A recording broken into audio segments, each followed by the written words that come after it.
Hey guys, how are you all doing today? I'm not doing fabulous, gotta say. I am very happy that I finally have an answer as to why my lips in particular have been in such terrible shape, have been hurting so much, peeling so much, incredibly dry, flaking off for about the last year. However, the answer is going to result in me getting rid of a huge chunk of my makeup. I found out that I am allergic to propolis, so beeswax, honey, synthetic beeswax, and it's just in so many things. I was amazed going through, especially my lip collection, just how many things I need to get rid of. So I have a bin. I think this is most everything that I will need to be getting rid of in my collection, but I suspect that I'll find a couple things here and there throughout the next month or so, just rereading ingredients lists and then finding beeswax, synthetic beeswax, something along those lines in the ingredients.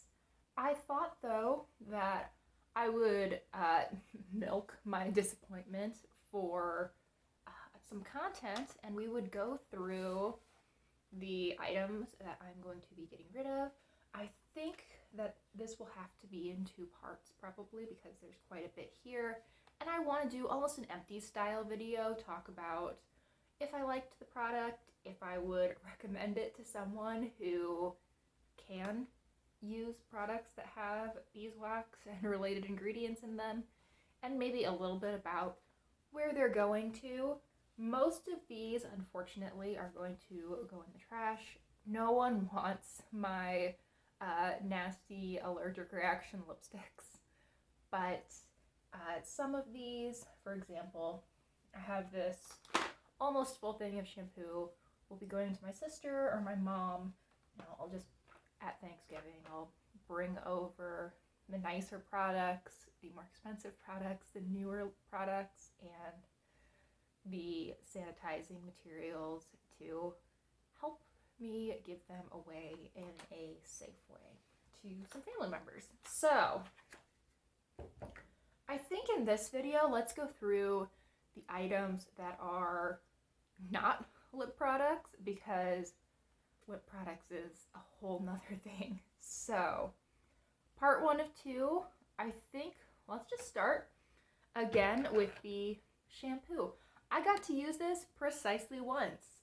This is the Flora and Curl Hydrate Me Organic Rose and Honey Cream Shampoo. So, it's not sticking around.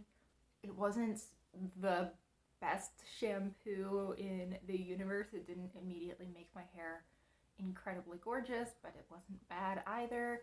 I'm sure my sister will really enjoy that. And even if she won't particularly enjoy the actual shampoo, I'm sure she will enjoy not having to pay for shampoo because no one likes doing that.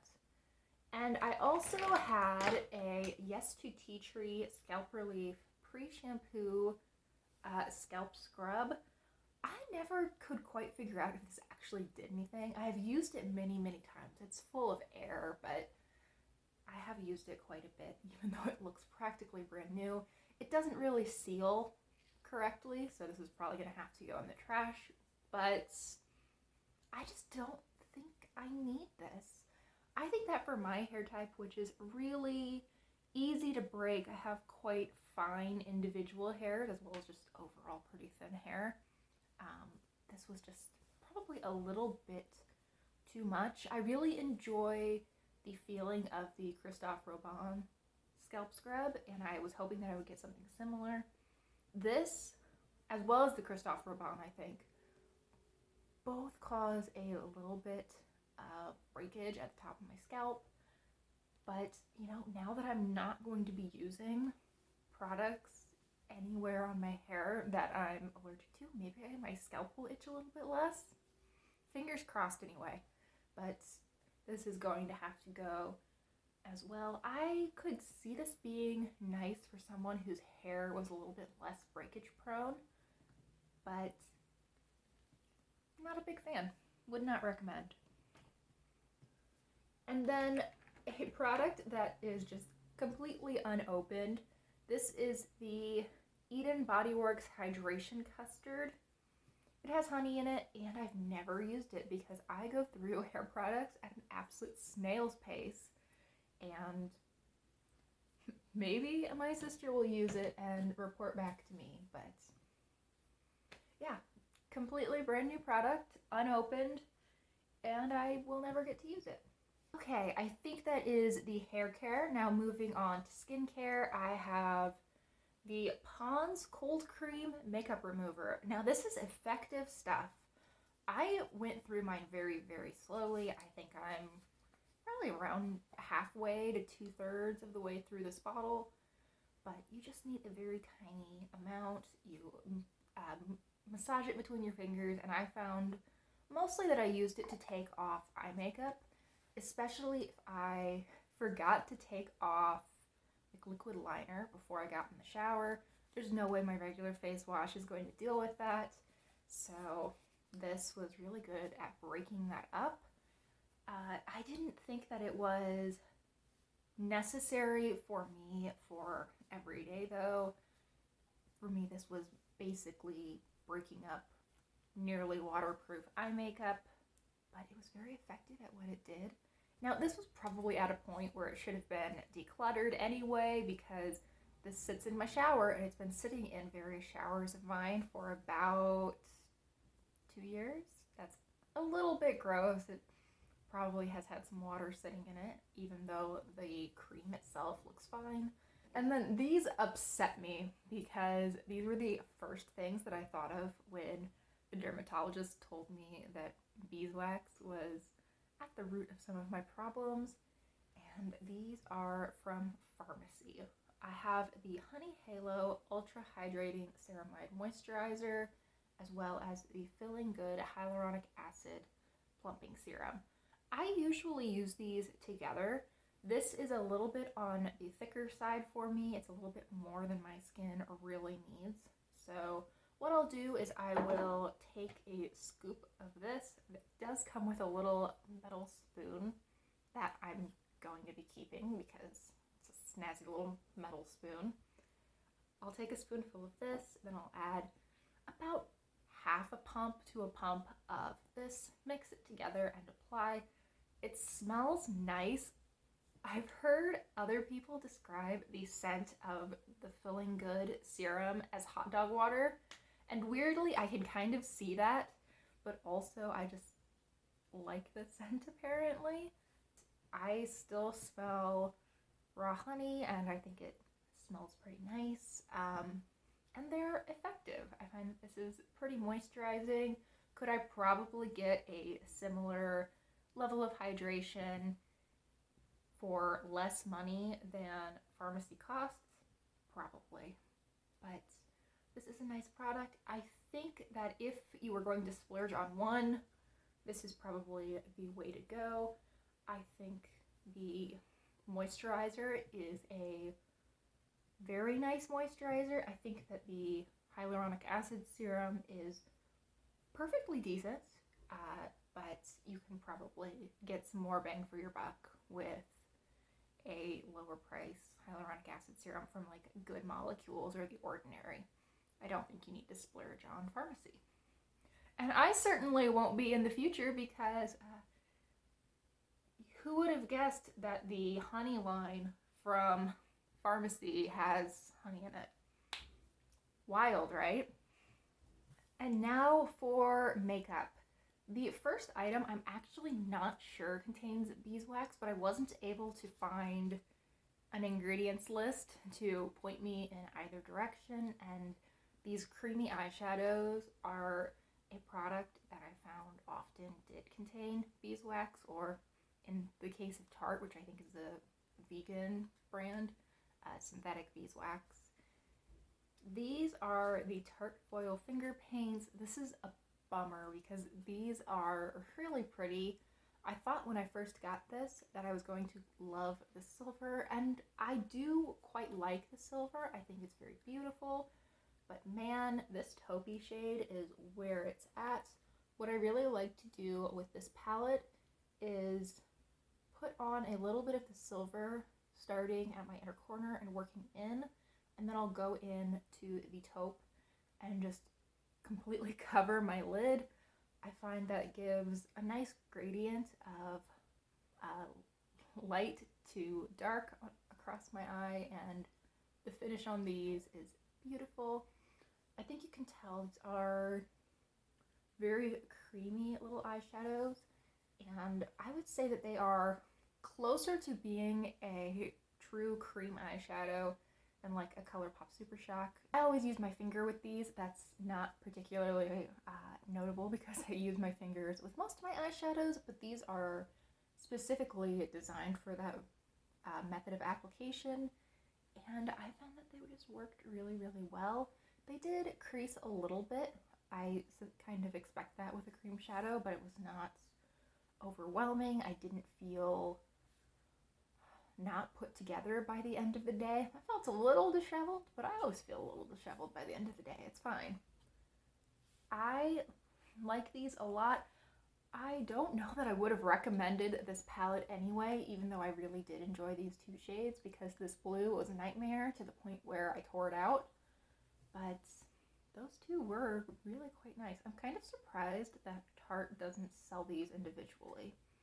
They had, I think, 2 of these little palettes, maybe 3. I want to say that they had one that was cool tone, so this one they had more of a copper-based one, and maybe they had a third, but I'm not really sure. They're really nice. I think they should bring out individuals. But put it in different packaging, because this is not a perfectly smooth piece of glitter packaging. I have just a couple little pieces of glitter on my hands now from it, but come on, you can do better, Tarte. So that is going to have to go. Another piece of Tarte makeup that's going to have to go is the Amazonian Clay Mini Blush in Quirky. This was their birthday gift for Tarte Rewards members last year. I don't think they actually do a reward anymore, which is kind of a bummer. But here is what this blush looks like. This coral shade, it is matte.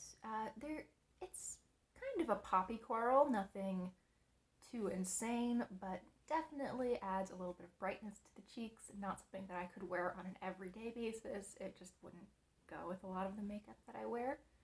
But the quality on these Amazonian Clay blushes is really nice. I have panned 2 minis completely, one in Harmony and one in Party.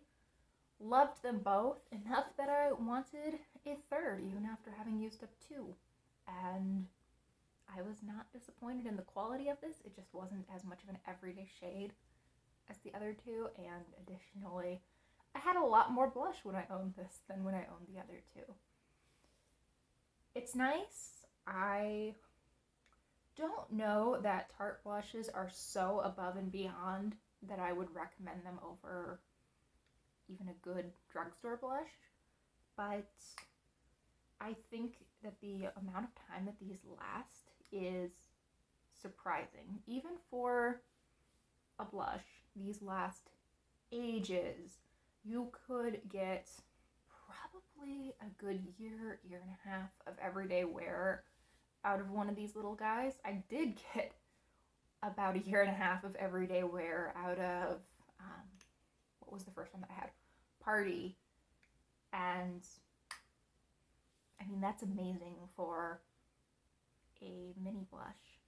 I have no idea how people pan the full sizes, because I feel like that would take like 4 years of wearing it every day, and I don't have that kind of patience. But yeah, I haven't worn that a whole lot because, like I said, it's not super everyday, and I have other kind of coral blushes. I'm wearing one today actually from the Balm, but I'm going to miss that. I really like that shade. I think this is going to be, if not the first time that I've been without a Tarte blush in a very, very long time, very near to that, and that's kind of sad. also don't want to be allergic to stuff that I'm putting on my face. So, choices. And then this is sad too. This is the last face product I think we have to talk about. It's from Physicians Formula, and this is their All-Star Face Palette. You have seen this many, many times on my channel if you are a regular viewer, because I have been working on this shade down here, which is actually from Wet n Wild, but I repressed into this palette for the past, well, I've been working on it for 2 years. Oh my goodness. Yeah, I've been working on this for a really, really long time, but I'm not going to finish it because a couple of the other powders in here, I want to say both of the highlighters have synthetic beeswax or beeswax as an ingredient. So it's been sitting right next to the thing I'm allergic to for a year, roughly. So we're not going to mess with that. This is just going to go. But I did like this palette. I wasn't absolutely in love though. I thought that, well, there was a bronzer in here that was just such a weird tone. It was somehow both kind of orange and had a weird olive undertone at the same time. I'm not even sure how they managed that, but it looked ghastly on me. This Muru Muru bronzer, yes, Muru Muru Butter Bronzer is nice, but not my favorite bronzer. I have a Too Faced one that I like more. I actually like Tarte Park Avenue Princess more. I have a Vesca one that I've only used a couple of times, and we will talk about probably in my haul video for November. But I think I like that one too a little bit more than this. The highlights are fine. I could have done without the highlights, honestly. This one looked so cool when I got it because it had a silver overspray, and I love the idea of a silver highlight. The ones that tend to look sort of silvery gold in the compact tend to pull a little bit more gold on me, which is a bummer. I thought this was going to be really cool, and then it turns out that it's like a beige highlight. Sad. The gold was fine, just don't love a gold highlight. The pink blush was quite nice. This was really easy to work with because it wasn't very pigmented. It had a nice glow to it. I think that this and the butter bronzer were probably the standouts of the palette, and then the face powder was a face powder. Totally fine, but nothing to write home about. And now we move on to the eye products. I'm glad that I said at the beginning that I was going to split this into 2 parts because there's so many products left in my bin. Okay, let's start with 2 brow products. I have 2 brow pencils. Thankfully, the everyday brow pencil that I use, which is the Instant Lift from e.l.f., does not have beeswax in it. That's very good because I have 2 backups sitting in my drawer right now. And I had to get rid of some backups in another category that we'll talk about in a minute. And I would have been a little ticked off if I had to get rid of multiple brow pencils. But these 2 are ones that I've just kind of kept around for fake freckles. In the case of this one, this is the e.l.f. Ultra Precise Brow Pencil. It is a little bit slimmer than most brow pencils are, and I find that this is kind of hard. I don't really like dragging this across my skin because I felt like I had to press a little bit too hard, but the effect that it gave was quite nice. It did give little hair-like strokes. This one, I believe, yes, I bought this in the shade Auburn. I wanted to test out Auburn and Blonde because I feel like the blonde shade in this e.l.f. range can sometimes be a little bit too cool toned. I thought that Auburn might be a better match, and I do think that Auburn is a good match as well. I think that I could use either Blonde or Auburn, or if I was really getting creative, I could mix the 2 to kind of have a little bit of variation within my brows, make them look a hair more natural, but I don't know. I've just gotten used to seeing something that's a little bit more cool toned in my brows. This felt jarringly red when I applied it, even though when I see pictures from the time that I was using this, it doesn't seem off. Just not what I was used to seeing on my face. So I ended up using this for fake freckles. It is great for that purpose. Dot some on, then add your blush on top. It looks like they are coming from underneath. I mean, they are coming from underneath the blush, so it looks like they're more part of your skin than if you go on top. And it is nice. Quite a nice product.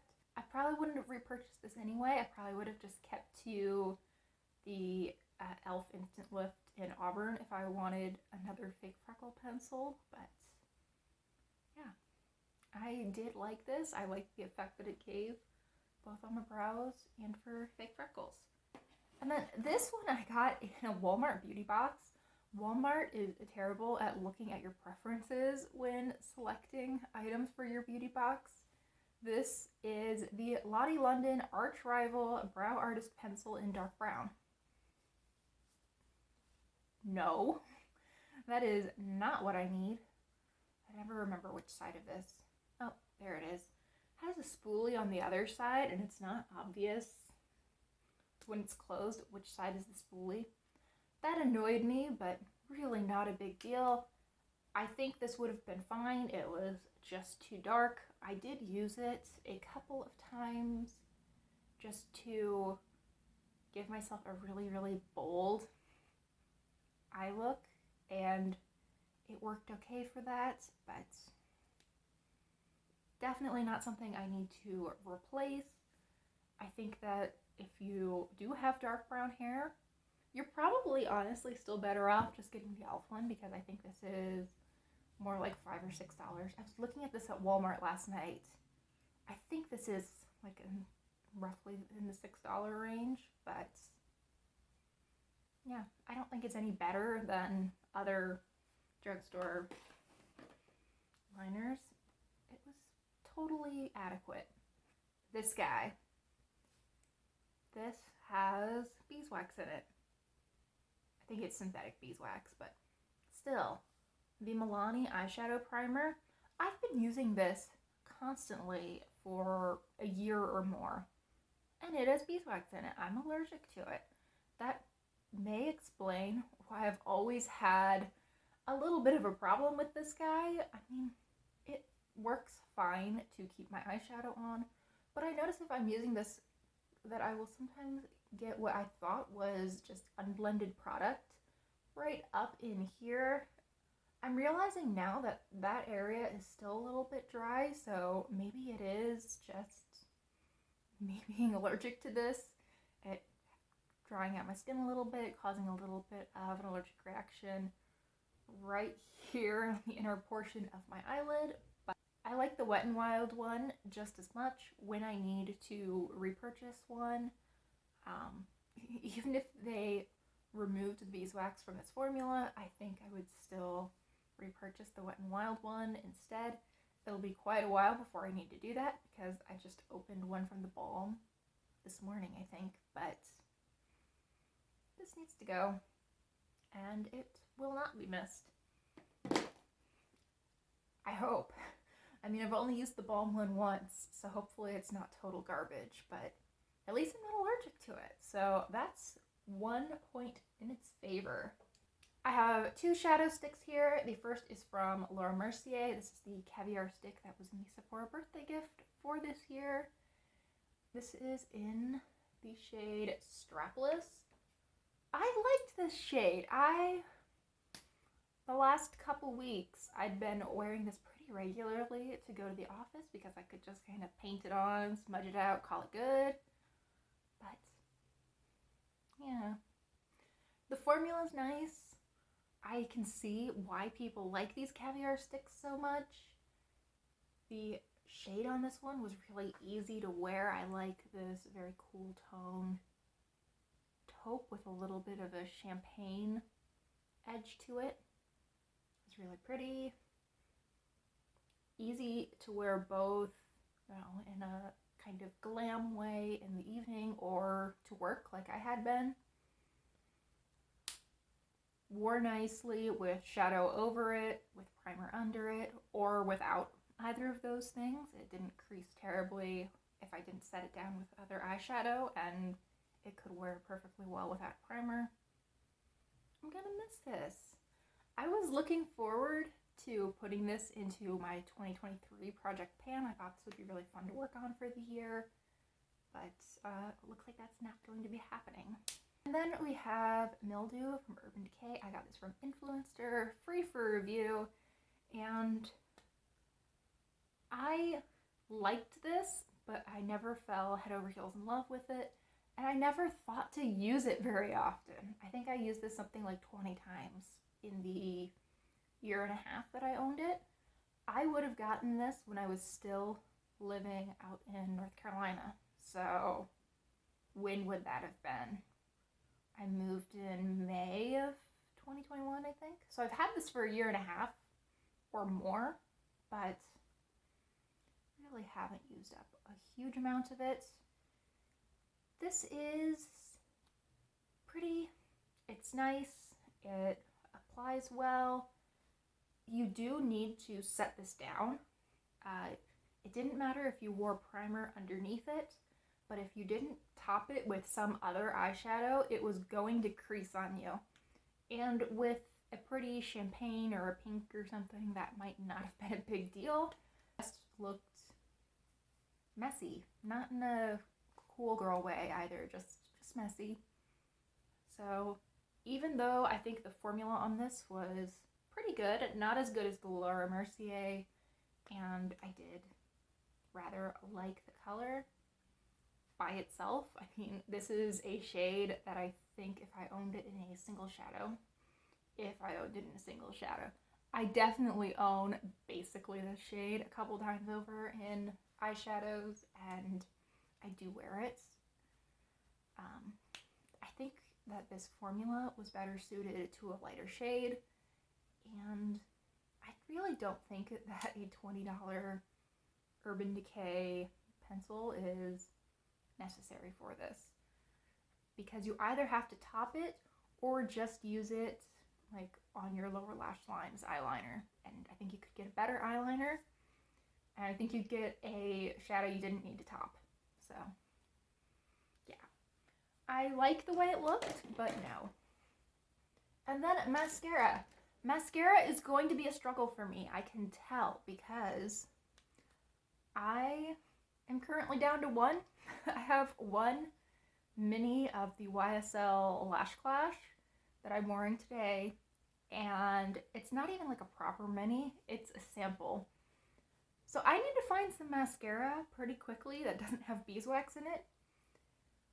I was using the Lorac Holy Lash, and that I'd actually decluttered like the day before I went to the dermatologist because it was just starting to dry up. It was looking a little extra clumpy. Turns out it also has beeswax in it, so couldn't go back to that even if I wanted to. The one that I had open and only got to use, I think twice, is the Item Beauty Lash Snack. And this is such a good mascara. I am so disappointed that it has synthetic beeswax in it. The tube itself is actually pretty cute. I really like these slimmer tubes. I wish more brands did them.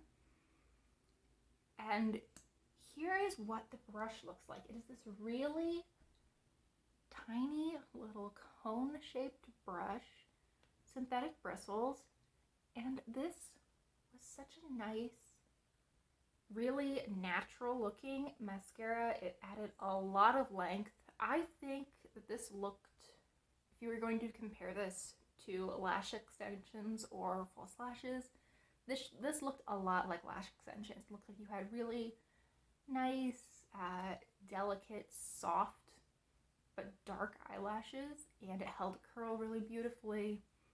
Obviously, only wore it twice, don't have a ton of experience, can't say how long it lasted, if it got really dry or clumpy really fast, but I'm disappointed.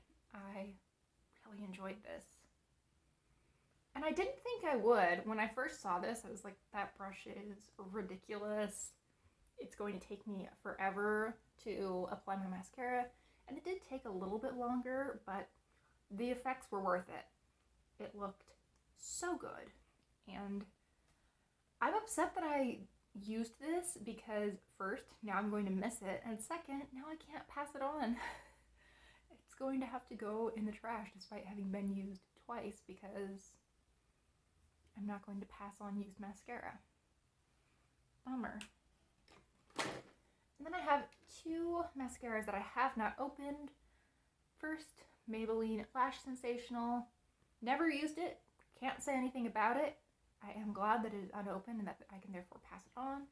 And then from Ico, I have the Sport Waterproof Mascara. Again, haven't opened it, haven't used it. No thoughts, but these are both gonna have to go. I didn't realize that beeswax was in so many things. Of course I knew that there were lip balms that had it. I knew that Burt's Bees was going to be pretty much out when the dermatologist told me that I should be avoiding beeswax in the future, but I didn't think that I was going to be getting rid of so many things. And there's a part 2 to this video. I'm probably gonna film it not tonight. I was gonna do this all in one sitting, but I'm so done with this. But yeah, there's gonna be a part 2 for lip stuff because I still have like a layer of my bin that's just full of lip stuff. Anyway, I will be making sure that the items that can go to a new home, the items that can't, we'll just be saying a sad goodbye to. Thank you so much for watching. I really hope this was an interesting video at least. And I hope I will see you all in the next one. Bye!